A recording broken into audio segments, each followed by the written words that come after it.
Hello guys, kinematics and theory of મશીન્સની અંદર આપણે અત્યારે gears and gear trains chapter જે છે એ સમજી રહ્યા છીએ, જેની અંદર અલગ અલગ ગિયરની ટર્મિનોલોજીસ આપણે જોઈ. લો ઓફ ગિયરિંગ, જે ગિયર રેશિયો અથવા તો ગિયરની વેલોસિટી જે છે એ મેન્ટેન રાખવા માટે કઈ રીતે હોવો જોઈએ, કોન્સ્ટન્ટ વેલોસિટી મેન્ટેન કરવા માટે, એ આપણે જોયું. આજે જે ફટાફટ આપણે એક વસ્તુ જોઈએ જેને કહેવાય છે forms of gear teeth. Gear teeth જે છે એના કયા કયા ફોર્મ હોય છે. બે મેઇન ટાઈપ જે છે આપણે જોવાના છે, સાયક્લોઇડલ અને ઇન્વોલ્યુટ. આ બે પ્રોફાઇલ છે ગિયરની કે જે આપણે જોવાની હોય છે. હવે આ બંને કર્વ્સ જે છે તમે એન્જિનિયરિંગ ગ્રાફિક્સની અંદર તમે ભણી ગયા હશો, તેમ છતાં એક વખત આપણે ફરી વખત રિવાઇઝ કરી લઈએ કે સાયક્લોઇડ કહેવાય કોને એકચ્યુઅલી. તો સાયક્લોઇડ જે છે that is the curve traced by the point on a circumference of a circle which rolls without slipping on a fixed straight line. એક સ્ટ્રેટ લાઇન ઉપર એક સર્કલ રોલ થતું હોય તો એ સર્કલ ઉપરનો એક પોઈન્ટ જે પાથ ટ્રેસ કરે એને સાયક્લોઇડ કહેવાય. જેમ કે આ જેની અંદર બતાવ્યું છે, તો આ કોઈ એક પોઈન્ટ છે સર્કલ ઉપરનું, એ આ સ્ટ્રેટ લાઇન ઉપર વિધાઉટ સ્લીપિંગ ઓર સ્લાઇડિંગ એક કમ્પ્લીટ રોટેશન કમ્પ્લીટ કરે તો એને જે છે એ પાથ ટ્રેસ કરે છે, that is called cycloid. When a circle rolls without slipping on outside of a fixed circle, the curve traced by the point on the circumference of a circle is known as a epicycloid. મતલબ આ straight line છે એની જગ્યાએ કોઈ એક circle હોય અને એની ઉપર આ સર્કલ જે છે એ રોલ થતું હોય તો એને કહેવાય એપિસાયક્લોઇડ. જેમ કે ધીસ વન, આ એક સર્કલ છે એની ઉપર આ સર્કલ રોલ થાય છે વિધાઉટ સ્લાઇડિંગ ઓર સ્લીપિંગ, તો ધેટ ઇઝ કોલ્ડ એપિસાયક્લોઇડ. બરાબર. પછી on the other hand, if the circle rolls without slipping on the inside of the fixed circle, then the curve traced by the point is called the hypocycloid. તો આ સર્કલની બહારની બાજુએ circle role કરે છે અને એની ઉપરનો પોઈન્ટ જે trace કરે છે ધેટ ઇઝ કોલ્ડ એપિસાયક્લોઇડ. બટ જો આનું આ સર્કલ અંદરની સાઈડ જે છે રોલ કરતું હોય ફિક્સ્ડ સર્કલની, આની ઉપર રોલ કરે છે એટલા માટે એને ફિક્સ્ડ સર્કલ કીધું છે, અને આ સર્કલ જે છે રોલિંગ સર્કલ છે. This is the fixed circle. બરાબર. તો આ રીતની મેટર છે. અને એ જ રીતે અંદરની સાઈડે જો રોલ કરે છે તો ધેટ ઇઝ કોલ્ડ હાઇપોસાયક્લોઇડ. હવે આ કર્વેચર જે ટ્રેસ પોઈન્ટ બનાવે છે એ અગત્યના છે અને એ તમારે યુઝ થશે તમારા ગિયર ટેથની પ્રોફાઇલ જનરેટ કરવાની અંદર. જેમ કે આ ગિયરની પ્રોફાઇલ છે એમ સમજો, તો એ પ્રોફાઇલ જે છે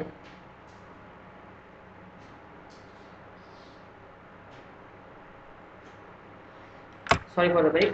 તો આ પ્રોફાઇલ જે છે એ પ્રોફાઇલ ગિયરની એક સપોઝ સ્ટ્રેટ લાઇન છે, એની ઉપર આ સર્કલ જે છે એ પરનું પોઈન્ટ પી એ આ એન્ટી ક્લોકવાઇઝ રોલ કરે તો એ અને આ બાજુ રોલ કરે એટલે સર્કલ જે છે એ આ ફિક્સ સ્ટ્રેટ લાઇન ઉપર લેફ્ટ સાઈડ રોલ કરશે.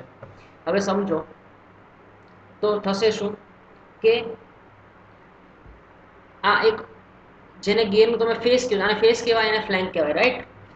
તો એનાથી શું થશે કે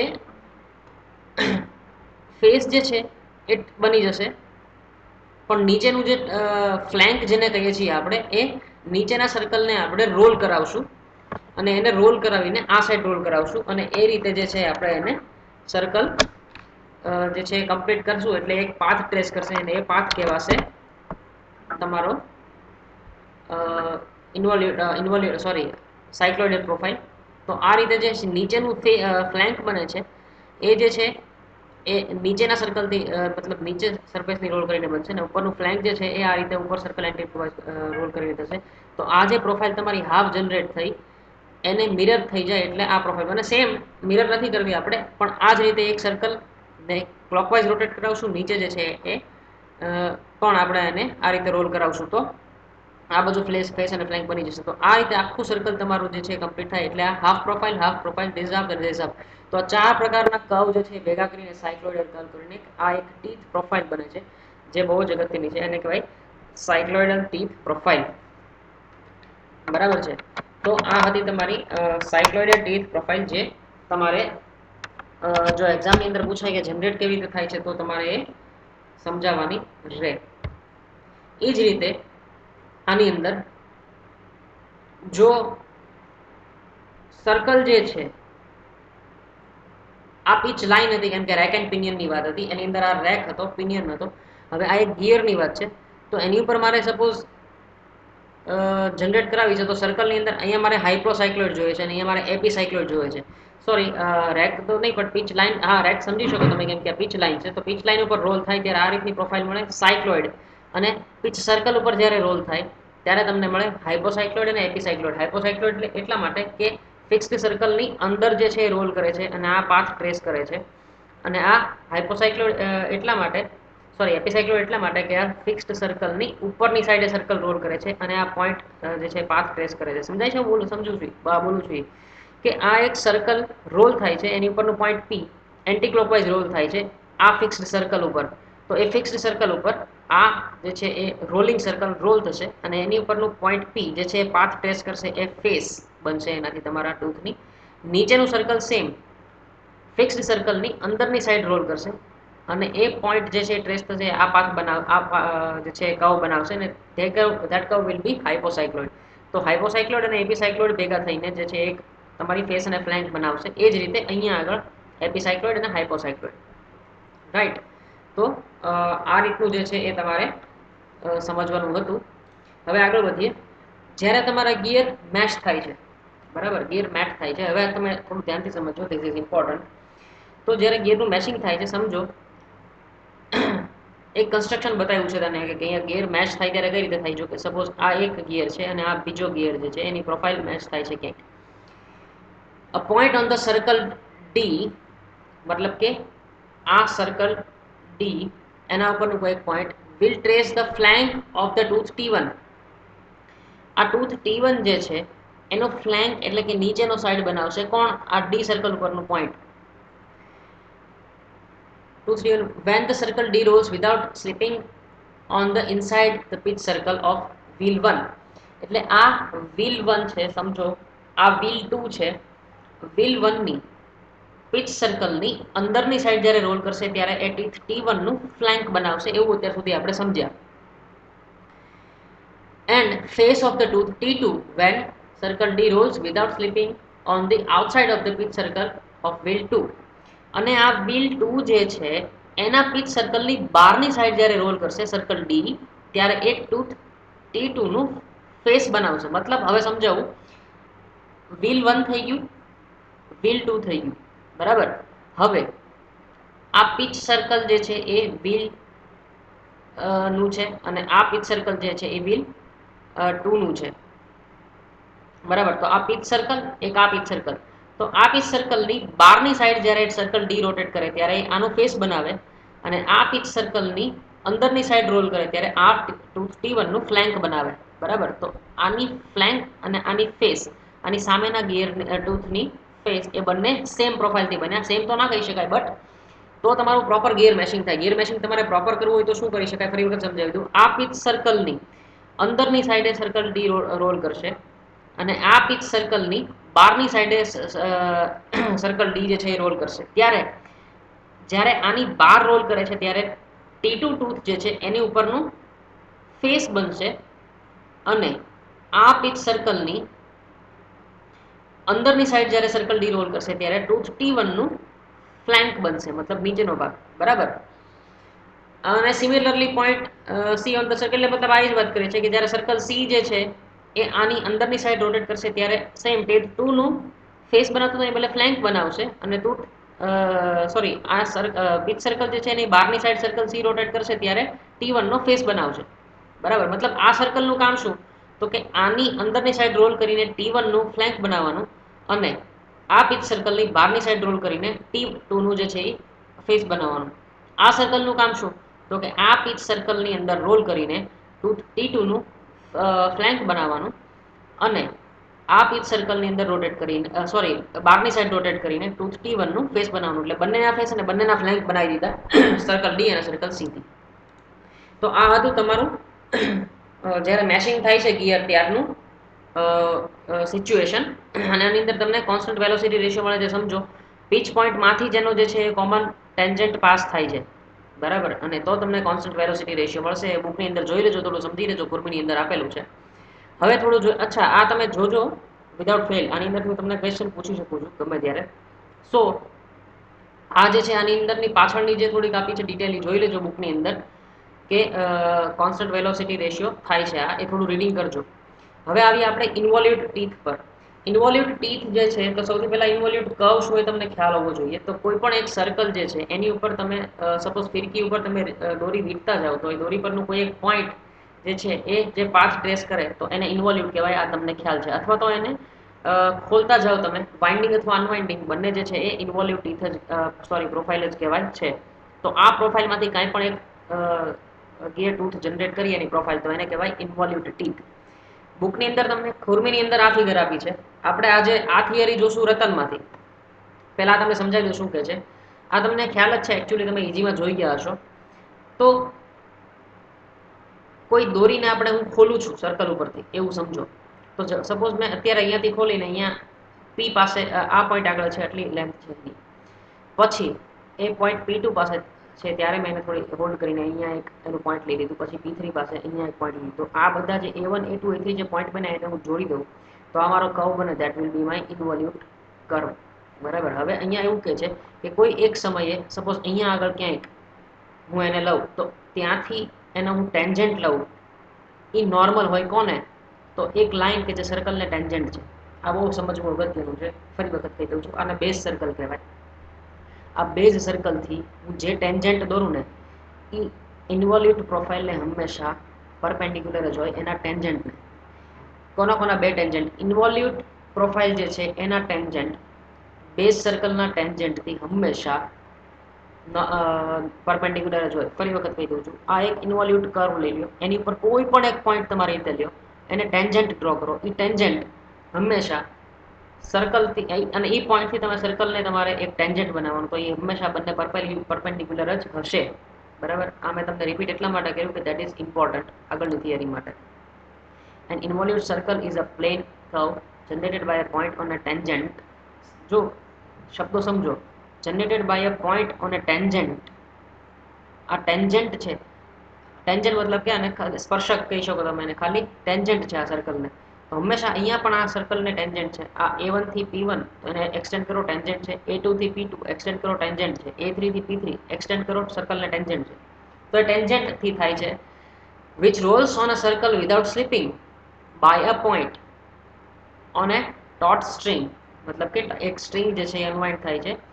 which is unwrapped ખોલવામાં આવે છે from a reel as shown in figure. આ એક બીજી ફિગરની વાત છે.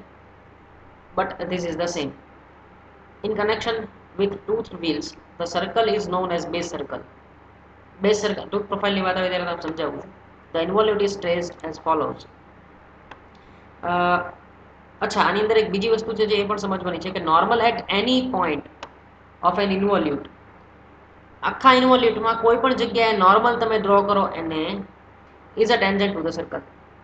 જેમ મેં તમને હંમેશા વાત કરી કે હમણાં જ વાત કરી કોઈ પણ ઇન્વોલ્યુટ પ્રોફાઇલને તમે નોર્મલ લઈ લો એ હંમેશા તમારા બેઝ સર્કલને ટેન્જન્ટ જ હશે. આ વાત યાદ રાખજો. ફરી વખત રિપીટ કરી છે. આ ફિગર જે છે એ વધારે સારી રીતે સમજાશે એટલે માટે આપણે SS રતનમાંથી લીધી છે. તો આ જો એક ટીથ બને છે ગિયરનો ઇન્વોલ્યુટ પ્રોફાઇલથી. આ એક સીબી લાઈન જે છે સીબી એ આ રીતે અહીંયાથી અનવ્રેપ કરે છે અને એ જે છે એ આ ટીથની પ્રોફાઇલ જનરેટ કરે છે. આ થઈ ગયું તમારું બેઝ સર્કલ અને આ થઈ ગયું તમારું પિચ સર્કલ. બરાબર. તો આ જે પ્રોફાઇલ જનરેટ કરે છે that is cold involute profile. જો હંમેશા તમારા ઇન્વોલ્યુટને નોર્મલ લ્યો એ હંમેશા તમારા બેઝ સર્કલને ટેન્જન્ટ જ હોય છે. બરાબર. અને આ તમારી આપી છે મેશિંગ પ્રોફાઇલ. આ એક ગિયરનો ટૂથ આ બીજા ગિયરનો ટૂથ. આ એક ગિયરનો ટૂથ આ બીજા ગિયરનો ટૂથ. એ મેશિંગ થાય છે ત્યારે શું કન્ડિશન બને છે એ આપણે સમજવાની છે. એટલા માટે અત્યારે આ ફિગર લીધી આપણે. Figure 2 gear wheels 1 and 2 with centers of rotation A and B. A અને B with 1 and 2 એ બતાવેલા છે. are in contact at C. બરાબર. C પાસે અહીંયા કોન્ટેક્ટમાં છે. બંનેના ટીથ અહીંયા આગળ કોન્ટેક્ટની અંદર છે અત્યારે. જો આપણે મેં તમને એનિમેશનમાં લાઈન બતાવી હતી ખબર છે કે અહીંયાથી બિગિનિંગ ઓફ એન્ગેજમેન્ટ અને આગળથી એન્ડિંગ ઓફ એન્ગેજમેન્ટ થાય છે. CE and CF are the tangents. બરાબર. CE and CF are the tangents to the two base circles 1 and 2 respectively. TT is the common tangent to the two involutes. હવે see આ એક involute profile છે, આ એક involute profile છે, કારણ કે ઇન્વોલ્યુટ ટૂથ છે અને એનો એક કોમન ટેન્જન્ટ બને છે. બરાબર, એ આ થઈ ગયો કે આ બંનેને ટેન્જન્ટ હોય એવી ટીટી આ એક લાઈન છે કે જે આ ઇન્વોલ્યુટ પ્રોફાઇલને અને આ ઇન્વોલ્યુટ પ્રોફાઇલને બંનેને ટેન્જન્ટ છે. Common tangent to the two involutes DC and GCH. DC અને જીસીએચ મતલબ કે આપણે જે વાત કરી એ જ. The involute DC is traced by rolling line EF. Involute DC is traced by rolling line EF on the base circle of the gear 2. બરાબર, એટલે ઇન્વોલ્યુટ પ્રોફાઇલ હમણાં આપણે જે જનરેટ કરી હતી કઈ રીતે થાય છે એ જ કીધું છે. while the involute CGH GCH મતલબ આ profile is obtained by rolling the line EF on the base circle of gear 1. એટલે શું વાત કરે છે કે આના બેઝ સર્કલ ઉપર EF ને તમે રોલ કરો તો આ પ્રોફાઇલ બનશે અને આની આ લાઈન જે છે એ તમે આ બેઝ સર્કલ ઉપર રોલ કરો તો આ પ્રોફાઇલ બનશે. બરાબર. From the property of the involute, the tangent CF मतलब કે this one tangent CF to the base circle of the gear 2 is normal to the involute DC. હવે આપણે ઓલવેઝ વાત કરી હતી કે ડીસી જે ગિયર છે એને ટેન્જન્ટ બેઝ સર્કલ ને જે ટેન્જન્ટ હોય ઇન્વોલ્યુટ પ્રોફાઇલ ને નોર્મલ જ હોય તો એ ઓબ્વિયસ વસ્તુ છે, ઇન્વોલ્યુટ ની પ્રોફાઇલ છે. Involute DC or the tangent TT મતલબ આને ટેન્જન્ટ હોય ઇન્વોલ્યુટ ને તો આની સાથે એ નોર્મલ જ હોય, મતલબ આ બંને હંમેશા પરપેન્ડિક્યુલર જ હોય. મેં હમણાં તમને કીધું 5 જ મિનિટ પહેલા. Similarly the tangent CE this one એ પણ આને પરપેન્ડિક્યુલર જ હશે અને આ GCH પ્રોફાઇલ ને નોર્મલ જ હશે. એ જ વાત કરી છે, બીજું કંઈ નથી. as CE and CF both are normal as CE and CF both are the normal to the common tangent TT at the point C, CE and CF lie on a straight line. CE and CF मतलब એ શું કહે છે કે આને જે છે આ પણ ટેન્જન્ટ છે ને આને આ પણ ટેન્જન્ટ છે તો EF અને CE અને CF એ એક સ્ટ્રેટ લાઈન હોવી જોઈએ એવું થિયોરેટિકલી અત્યારે આપણે પ્રૂવ કર્યું. ECF મતલબ કે this line is thus a straight line. બરાબર, એ આપણે પ્રૂવ કર્યું. As the wheel 1 rotates in clockwise direction, the point of contact on C involute on the involute CGH pushes the involute DC along the line CF. મતલબ શું કહે છે કે આ suppose driving gear હોય અને આ પ્રોફાઇલ જે છે આ બાજુ પુશ કરતી હોય તો પોઈન્ટ P જે છે એ સ્ટ્રેટ લાઇન થી આ બાજુ જશે. બરાબર, આપણે એક એનિમેશન ની અંદર જોયું હતું લાસ્ટ ટુ લાસ્ટ વિડિયો ની અંદર જ્યારે મેં તમને ગિયર ટર્મિનોલોજી સમજાવી અને length of path of contact મેં તમને કીધું હતું એ સમયે મેં તમને આ બતાવ્યું હતું કે આ રીતે પોઈન્ટ તમારું છે ટ્રેસ થતું હોય તો આ CGH જે છે એ DC સાથે કોન્ટેક્ટમાં રહેશે તો પોઈન્ટ C જે છે એ આ બાજુ જે છે એ જશે, આ બાજુ પુશ થશે. Therefore the path of contact of two involute teeth is along the common tangent to the base circle. મતલબ કે આનો કોમન પાથ જે છે પોઈન્ટનો જે પાથ છે એ કોમન ટેન્જન્ટ ઉપર છે બંનેના. This common tangent is also common to the two involutes at the point of contact at all positions. બરાબર, સોરી કોમન નોર્મલ છે. તો જ્યારે પણ આ ટચમાં હશે તો ગમે ત્યાં અહીંયા પણ પહોંચ્યો હશે તો એ સમયે ડીસી અને GCH ની જ્યાં પણ પ્રોફાઇલ પહોંચી હશે તો એ ઇન્વોલ્યુટ પ્રોફાઇલને આ તો નોર્મલ જ હશે. બરાબર, તો બધી પોઝિશન માટે this is true. Also the common normal to the two involute divides the line of centers of the two gears at P.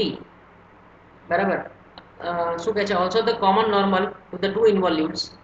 બરાબર, બંને ઇન્વોલ્યુટનો common normal divides the line of centers of the two gears at P. આ line of centres ને P પાસે જે છે એ divide કરે છે જે પિચ પોઈન્ટ કહેવાય છે તમારું. Thus the common normal always passes through the pitch point which is the point of contact of two pitch circle. તો આ તો આપણે વેલોસિટી રેશિયો ની અંદર જોઈએ છે કે તમારી પાથ ઓફ કોન્ટેક્ટ જે છે તમારી લાઇન ઓફ એક્શન એ હંમેશા પિચ સર્કલમાંથી પાસ થતી હોવી જોઈએ તો તમારો લો ઓફ ગિયરિંગ છે સેટિસ્ફાય થાય અને લો ઓફ ગિયરિંગ સેટિસ્ફાય થાય ઇટ મીન્સ કે તમને કોન્સ્ટન્ટ વેલોસિટી રેશિયો મળે. વાત ખતમ. બરાબર, તો આપણે શું કર્યું કે પહેલા આ જે છે લાઈન ટેન્જન્ટ ટીટી એ આ બંનેને ટેન્જન્ટ છે એવું આપણે પ્રૂવ કર્યું. પછી આપણે એમ પ્રૂવ કર્યું કે આ બાજુથી આ બાજુ મતલબ C થી F અને એ જે છે ઇન્વોલ્યુટને નોર્મલ છે. પછી આપણે એવું પ્રૂવ કર્યું કે GCH ને જે છે એ CE જે છે એ એને નોર્મલ છે. પછી એમ કીધું કે તો આ એક સ્ટ્રેટ લાઈન થવી જોઈએ, સ્ટ્રેટ લાઈન બેઝ અને સર્કલના ટેન્જન્ટ છે આને પરપેન્ડિક્યુલર છે. અને આ જે છે એ આખો તમારો લાઇન ઓફ એક્શન થઈ જાય છે, તમારો પોઈન્ટ જે છે આ બાજુ ટ્રેસ થશે અને એ પાસ થાય છે પિચ પોઈન્ટમાંથી, મીન્સ કે તમારો ગિયર રેશિયો સેટિસ્ફાઈ થાય છે. The line of action is in case of involute teeth is along the common normal at the point of contact which is fixed at the common tangent of the two base circles. બરાબર, આ base circles નહીં થાય tangent છે, મતલબ એનો પણ common tangent છે. This shows that the pressure angle in this case remains constant throughout the engagement of the two teeth. તો એનો રૂલ છે કે તમારા બેઝ સર્કલને છે હંમેશા ટેન્જન્ટ હોવું જોઈએ, તો તમારો પ્રેશર એંગલ જે છે એ within permissible limit and constant રહેશે. Thus the usual value of the pressure angle is 14.5 degree, 20 degree and 25 degree. આ જસ્ટ તમારી ઇન્ફોર્મેશન માટે છે, યાદ રાખવાની જરૂર નથી. As EF मतलब कि this one as EF is tangent to the base circle 1, मतलब EF જે છે એ બેઝ સર્કલ 1 ને ટેન્જન્ટ છે. AE is perpendicular to EF, બરાબર. AE જે છે એ એને પરપેન્ડિક્યુલર છે, ઓબ્વિયસ વસ્તુ છે. અને AEP જે છે એ રાઈટ એંગલ ટ્રાયેંગલ છે. આપણે શું કામ કીધું, કેમ કે આપણને એની ઉપરથી ટ્રિગ્નોમેટ્રીમાં જવું છે. આ સિમિલર ટ્રાયેંગલ બનશે PFB અને PCA, એટલા માટે આપણે કહીએ છીએ. તો કોર્નર જે છે એ EAP એ બનશે ફાઈ અને AE બરાબર શું થશે, સી અહીંયા આગળ cos phi એપ્લાય કરું તો શું થાય, cos phi બરાબર સપોઝ અહીંયા રાઈટ એંગલ પડે છે તો cos phi બરાબર શું થાય, તો AE upon AP થાય, બરાબર. AE upon AP મતલબ પાસેની બાજુના છેદમાં કર્ણ. તો એટલા માટે AE ને હું સબ્જેક્ટ બનાવું, મારે આનું કામ છે, AE ને સબ્જેક્ટ બનાવું તો AP cos phi થાય. સિમિલરલી આ કોર્નરની અંદર પણ એ જ રીતે થાય કે BF is equal to PB cos phi. તો વેલોસિટી રેશિયો ઓફ ગિયર્સ શું બને, PB upon AP is equal to BF upon AE, બરાબર છે. AE upon BF is equal to sorry હા BF sorry BF upon AE similar triangle છે, triangle BFP અને triangle AEP similar triangle છે. તો BF ના છેદની અંદર AE મતલબ સામસામેની બાજુઓ લઈ લો ઇઝ ઇક્વલ ટુ PB ના છેદમાં PA, બરાબર. તો એ બંને છે એ કોન્સ્ટન્ટ થાય છે, સિમિલર ટ્રાયેંગલ છે. પછી એ એવું બતાવે છે કે થોડું પણ આનું સેન્ટર જે છે ડિસ્ટન્સ આગું થાય, આગું પાછું થાય તો કઈ રીતે થશે. તો આખી થિયરીની અંદર જે લખ્યું છે એ હું તમને શોર્ટની અંદર સમજાવી દઉં. જેમ કે સેન્ટર સર્કલ એ જે છે એને આપણે સેન્ટરની અંદર ત્યાં ને ત્યાં રાખીએ અને બી ને બી પ્રાઇમ પાસે લઈ જઈએ તો શું થશે કે આ ટેન્જન્ટ જે છે એ થોડો શિફ્ટ થશે અહીંયાથી આ બાજુ અને અહીંયાથી આ બાજુ. ડેશ સર્કલથી બતાવ્યું છે એ થોડું અલગ પડે છે અને બાકી શું થશે કે પીચ પોઈન્ટ જે છે એ પી થી પી પ્રાઇમ સુધી ફરી જશે. તો થશે શું કે રેશિયો જે છે એ તો સરખો મેન્ટેન થશે જ, વોટ એવર યુ ડુ.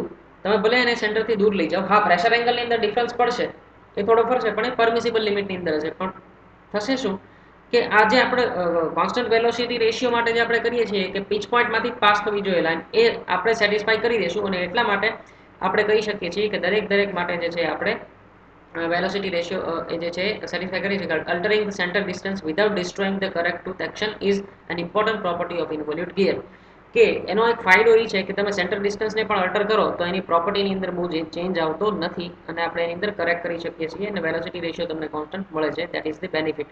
હવે આ તમને હું હોમવર્કની અંદર આપું છું કે remember the following cases of involute gears. આ 1 2 3 અને 4 પોઈન્ટ છે. આ ચારે ચાર પોઈન્ટ જે છે એને તમે તમારી લેંગ્વેજની અંદર મને ડિસ્ક્રાઇબ કરવાના છે, બરાબર. પોઈન્ટ 1 2 3 અને 4 points of the contact lie on the line of action which is common tangent to the two base circle. હવે એનો મતલબ શું થયો એ તમારે મને સમજાવવાનો છે, because I also want to know that how much do you understand in this gear terminologies. So fine, if you have any doubt you can contact me, but ફટાફટ જે છે આ ચારે ચાર પોઈન્ટ તમારા હેન્ડરાઇટિંગ ની અંદર લખીને સબમિટ કરવાના છે ગૂગલ ક્લાસરૂમની અંદર આ જ લેક્ચરની અંદર when you turn in, બરાબર. પીડીએફ ની અંદર અપલોડ કરવાના છે 1 2 3 4 પોઈન્ટ અને પોઈન્ટના મીનિંગ તમારી લેંગ્વેજની અંદર કોઈ કોપી કરેલા હોવા જોઈએ નહીં. સો fine, for any doubts contact me. Bye bye.